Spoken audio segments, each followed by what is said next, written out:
Angkat takbiratul ihram, pandang hanya tempat sujud saja. Allahu Akbar. Namanya takbiratul ihram. Ihram diambil dari kata haram, yang sebelumnya halal menjadi haram. Kepala-kepala kita, yang gatal kepala kita, yang menggaruknya kita, tapi ketika kita garuk lebih dari 3 kali, haram, batal. Pada saat itu orang hanya melihat tempat sujud.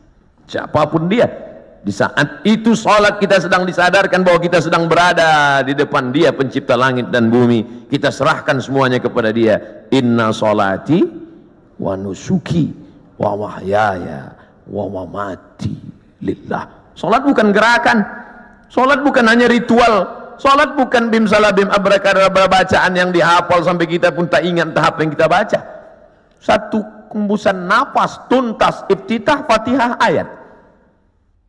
Bahkan sekarang kalau ada orang sholatnya lama malah diajak, itu si anu kok lama ya? Maklum, mu'alaf baru masuk Islam. Ente kok cepat? Udah lama, udah hafal Pak Ustaz. Padahal sholat adalah perenungan. Selain dari Allah, kecil. Allahu Akbar. Jabatan ini kecil, tak ada apa-apanya. Kekuasaan ini kecil, tak ada apa-apanya. Yang besar hanya Engkau ya Allah. Kalau sudah mampu mengecilkan yang lain, membesarkan yang Allah, maka kalau dia hilang, tidak akan terasa. Karena semuanya kecil. Banyak ibu-ibu yang sudah mampu membesarkan Allah, sampai yang lain itu terasa kecil. Meninggal suaminya, slow aja deh. Ibu enggak nangis, kecil Pak Ustaz. Semuanya kecil. Ini hanya amanah Pak Ustaz. Ini hanya titipan Pak Ustaz. Kebetulan tercetus keluar dari mulut, amanah. Masjid ini bernama Masjid Amanah. Lawan dari amanah, khianah. Amanah, khianah. Orang yang memegang amanah, al-amin. Orang yang mengkhianati amanah, al-khain. Ini namanya luar biasa, berat ini. Keluar dari amanah, khianah. Tidak bisa dibagi dua. Saya Pak Ustadz, kaki kanan saya memang amanah, tapi khianah sekali-sekali. Oh nggak bisa. Sifat orang munafik 3. Idza haddatsa kadzaba, kalau bicara dusta. Wa idza wa'ada akhlafa, kalau berjanji ingkar. Wa idza tumina, kalau dikasih amanah, khana, berkhianat. Itu mengapa masjid ini diberi nama amanah. Maka sehari berapa kali masuk kemari? Subuh mungkin tidak. Subuh mungkin di Masjid Al-Ikhlas dekat rumah, mungkin di Masjid At-Taqwa dekat rumah, tapi zuhur, asar. Tapi jangan gara-gara saya ucapkan ini lalu nanti takut sholat di sini. Kamu sholat di mana tadi? Masjid di luar aja lah. Kenapa enggak di amanah? Ngeri di situ. Kata Ustaz Somad. Masya Allah, hati terus dikonekkan, jiwa terus didekatkan. Kalau sampai jauh dia akan kering. Bahwa kita semuanya lahir membawa iman ya. Iman ini sudah kita bawa sebelum masuk ke rahim ibu kita. Inna ahadakum yujma'u khalquhu fi batni ummihi arba'ina yawman nutfah. Kamu diciptakan dalam perut ibumu 40 hari dalam bentuk sperma. Summa yakunu 'alaqatan, berubah 40 hari dalam bentuk darah. Summa yakunu mudghatan, berubah 40 hari dalam bentuk daging. 40 hari air, 40 hari darah, 40 hari daging, 120 hari datang malaikat membawa roh yang sudah ready. Belum ada kulit, belum ada kuku, belum ada bulu, belum ada darah, belum ada daging, belum dibawa malaikat. Kita sudah bersama berkumpul di alam roh. Dan Allah bertanya ketika itu, alastu bi rabbikum, bukankah aku Tuhan kamu? Kita semua menjawab, bala syahidna, engkau Tuhan kami. Cuman ketika sampai ke dunia dia lupa. Karena lupa itulah maka dia disebut manusia. Karena manusia diambil dari kata nasya, lupa. Apa yang disampaikan Ustaz Somad tadi? Aku lupa. Kenapa kau lupa? Karena manusia. Kalau ingat terus namanya bukan manusia. Apa namanya? Panasonic. Ini yang merekam ini nggak akan lupa, ingat terus. Jangankan bapak ibu yang dengar ceramah, saya yang ceramah aja lupa apa yang saya sampaikan. Tapi saya diingatkan. Yang mengingatkan saya siapa? Jamaah. Ustaz kan ngomong gini dulu. Masa iya saya ngomong gitu? Ini MP3-nya. Ini MP4-nya. Kamu dapat dari mana? Saya download Pak Ustaz. Di mana kamu download? Itu channel Ustadz Abdul Somad Official, subscribe, like, and share. Jadi Masya Allah, internet ini luar biasa.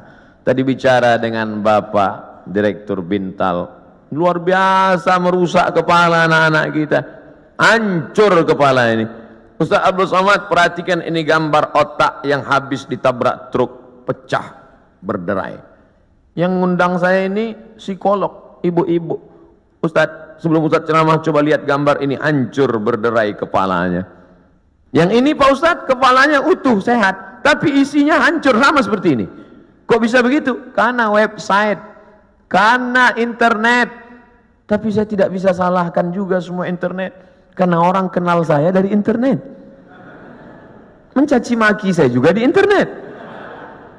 Oleh sebab itu maka pisau internet bermata dua, satu ke atas, satu ke bawah. Dipotongkan ke ayam, bagus. Dipotongkan ke bebek, oke. Dipotongkan ke sapi, bisa jadi hewan kurban. Tapi kalau ke atas memotong leher dan urat nadi, dia bisa mati. Siapa yang bisa mengontrol sekarang? Kalau bukan iman dan takwa kepada Allah Subhanahu wa ta'ala. Maka saya bangga, Ustaz Abdul Somad, ini imam kita, ini khotib kita, pakai baju tentara. Kami yang sipil, yang tidak punya seragam ini, terus terang amat sangat bangga melihat Bapak Ibu menjadi khotib, melihat Bapak Ibu jadi imam, melihat Bapak Ibu menjadi orang yang sholat berjamaah. Dulu susah kalau mau menasihati orang, mari sholat, mari puasa, mari berjamaah. Sekarang saya tinggal simpel aja ngasih tahu, anak-anak SMA, anak-anak pesantren, lihat itu, bapak tentara sholat di masjid, bapak polisi pengajian. Ibu-ibu pun mudah sekarang nasihati anak-anaknya. Lihat tuh, pak polisi sholat di masjid, pak tentara sholat di masjid, angkatan udara sholat di masjid. Pistol mereka besi, bapakmu nggak punya pistol, nggak sholat. Mudah memberikan motivasi, mudah memberikan semangat. Oleh sebab itu kebersamaan kita ini, apapun seragam yang kita pakai, itu hanyalah casing saja. Apapun jabatan kita, itu hanyalah jalan saja. Yang kita cari adalah keridhaan Allah Subhanahu wa ta'ala. Kalau berhasil kita melewati ujian-ujian seragam, ujian kekuasaan, ujian jabatan, ujian dunia, ujian popularitas ini sampai kepada puncaknya, maka insya Allah mati kita husnul khatimah. Tapi kalau gagal kita dengan ujian ini, Bapak ujiannya beda, saya ujiannya beda. Ujian Ustaz Somad sekarang popularitas, kemana-mana mesti pakai masker, kalau enggak semua minta foto. Saya kalau naik pesawat, pilotnya minta foto, saya nggak terlalu risau. Pramugarinya minta foto juga. Ini yang saya payah, agak susah sedikit. Pede sekali dia ngomong begitu. Bapak Ibu yang dimuliakan Allah Subhanahu wa ta'ala, tapi saya yakin dan percaya dengan istiqomah melaksanakan ibadah ini, dengan senantiasa menempelkan kening ini ke lantai, kita sadar bahwa kita dari tanah dan akan kembali kepada tanah. Yang di badan ini pun dari tanah, dilihat warnanya warna tanah, dan akan mati dimakan cacing tanah. Saat diangkat tangan sadar tanah, diusapkan ke wajah bau tanah, dan kau akan mati dimakan cacing tanah. Abdul Somad yang diciptakan dari api, tolong angkat tangan. Berarti setan.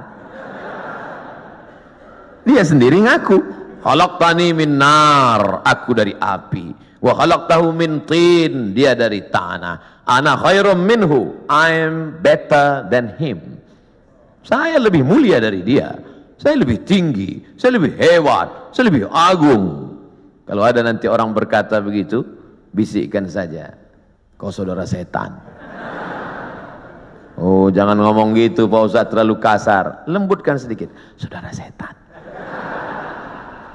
Dengan sholat kita sedang disadarkan siapapun kita tempelkan 7 anggota badan kita ke lantai, dari atas sampai ke bawah, ujung kaki 2, ujung tangan 2, ujung lutut 2, satu kening menempel ke lantai. Mentang-mentang orang hebat, kekuasaan tinggi, tak mau menempelkan ke lantai, Allahu Akbar, tempel ke tiang.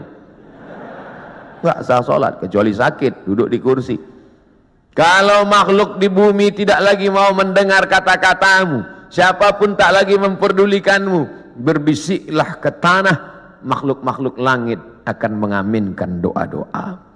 Bangun di tengah malam, mengadu kepada Allah. Ngadunya pada Allah. Sekarang banyak orang ngadu ke Facebook. Semua diadukan di wall Facebook, Twitter. Makin dibaca komennya makin stres, depresi, bersunyi-sunyi di tengah malam. Kalau sudah Allah berikan pertolongan, intan surullah, kalau kau tolong agama Allah, Allah yang akan menolong kamu. Lari ke atas bukit Safa tidak ada air, lari ke atas bukit Marwah tidak ada air. Di mana air itu datang? Air datang bukan dari tumit Hajar yang mencari air, tapi air dari tumit Ismail yang belum pandai berjalan. Hanya bergeser saja kakinya di atas pasir, memancar air Zamzami, air berkumpullah. Cerita ini 3000 tahun yang lalu. Karena Nabi Ibrahim pindah dari Babilonia ke Palestina 1800 sebelum Masehi. Sekarang sudah 2000, lebih 3000 tahun yang lalu. 1800 tambah 2000, 3819 tahun yang lalu. Cerita tentang air memancar. Saya kira ini hanya ada dalam buku-buku, dalam Al-Quran, dalam hadis Nabi, dalam sejarah. Ternyata hari ini tentang cerita air memancar saya dengar lagi pagi ini. Yang cerita siapa? Bapak Direktur Keuangan, Ustaz Somad. Saya gali tanah untuk ngambil jeruk, keluar air. Itulah air mineral yang saya minum pagi tadi. Kenapa Allah berikan air ini? Andai tadi mereknya tidak dirubah, saya tak bisa bedakan ini air dari mana. Sama seperti yang selama ini saya minum. Dari mana air ini datang? Dari Allah. Untuk apa? Ternyata persiapan pembiayaan pondok tahfiz Al-Quran yang sudah dibina dari sekarang. Datang rasa malu saya dalam hati. Saya selama ini cuma ceramah saja. Siapa yang membantu pondok tahfiz Quran? Siapa yang membuka pendidikan Al-Quran? Siapa yang menolong anak yatim untuk sekolah bantu Quran? Itu yang akan menolong di hadapan Allah. Makanan yang kau makan akan busuk, pakaian yang kau pakai akan lapuk, yang kau sedekahkan itu yang akan menolong di hadapan Allah. Andai ada yang bertanya, berapa anak tahfiz Quran yang Ustadz tolong? Yang tanya-tanya. Ternyata Bapak sudah buat duluan. Ini pondok tahfiznya, pembiayaannya dari mana? Allah yang memberikan.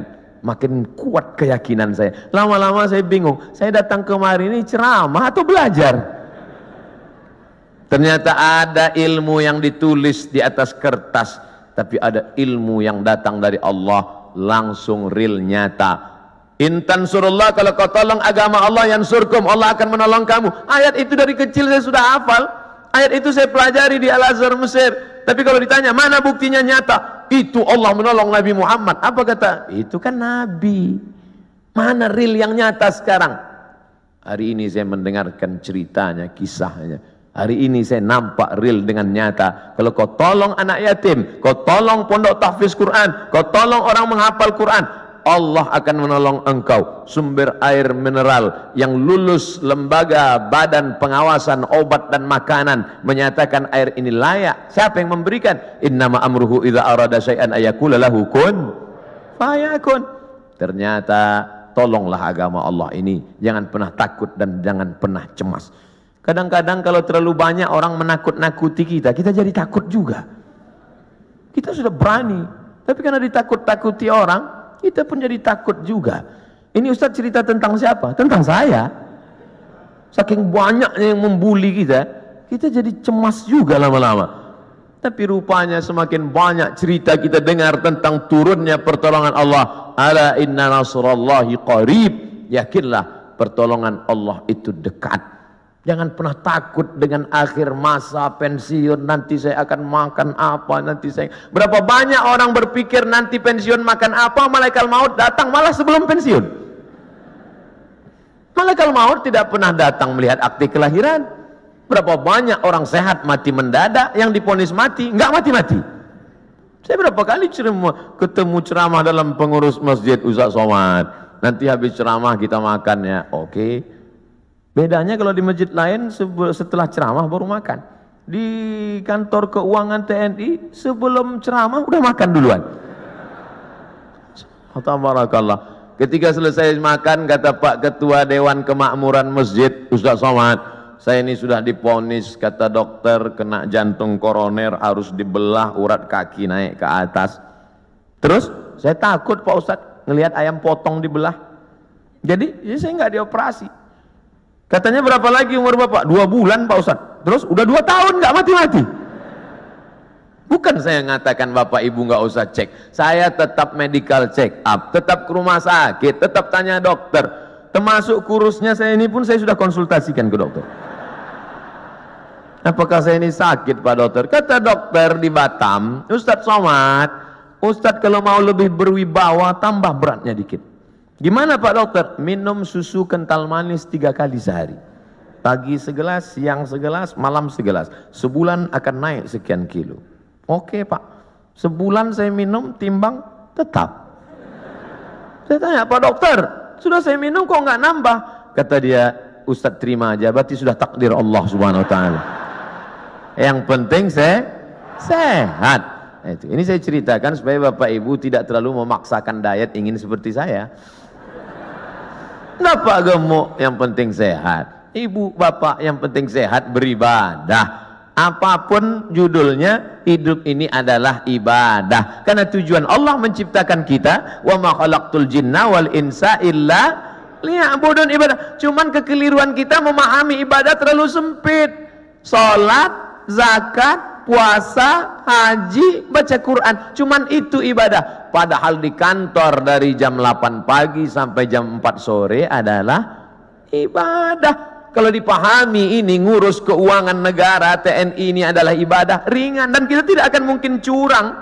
Sebagaimana kita jujur dalam sholat, sebagaimana kita jujur saat di Masjidil Haram, begitulah kita jujur di kantor kita, karena pekerjaan kita adalah ibadah.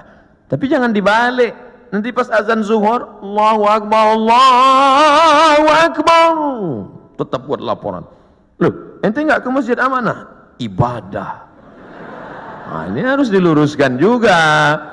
Ada ibadah mahdhah yang pure original, memang ibadah, ada rukunnya, ada syaratnya, ada wajibnya, ada sunatnya, memang ibadah. Sholat, puasa, itu ibadah. Tapi ada aktivitas sehari-hari bernilai ibadah. Ustadz, Allah itu nggak adil loh Pak Ustadz. Loh, kamu bilang Allah nggak adil, bisa kafir, bisa murtad. Masa laki-laki enak bisa puasa sunat, laki-laki bisa zikir, laki-laki bisa baca Quran. Kami Pak Ustadz 9 bulan 10 hari nggak bisa ibadah. Ibu, hamil itu pun ibadah. Hamil itu ibadah, karena akan melahirkan anak-anak yang soleh. Sejak itu alhamdulillah ibu-ibu sudah punya jawaban. Kalau ada atasannya nanya, kamu ini sebentar-bentar cuti hamil, sebentar cuti hamil, apa ini? Ibadah Pak. Malah anak itu adalah ibadah yang tidak akan putus. Kalau ada di antara bapak yang rajin sholat duha, meninggal dunia, putus. Yang rajin baca Quran, meninggal dunia, putus. Tapi ada ibadah yang tidak putus. Waladun salihun, anak yang soleh. Apa tidak bangga Abdul Somad pagi ini? Anak tentara, hafal Quran, sekolah di Yordania, ngomong dengan Ustaz Somad bahasa Arab. Untung saya masih ingat bahasa Arab. Saya sudah pulang dari Arab 2006, 4 tahun di Mesir, 2 tahun di Maroko, S3 di Sudan. Nah, saya cerita ini untuk ngasih tahu bahwa saya bukan Ustadz kaleng-kaleng, itu aja.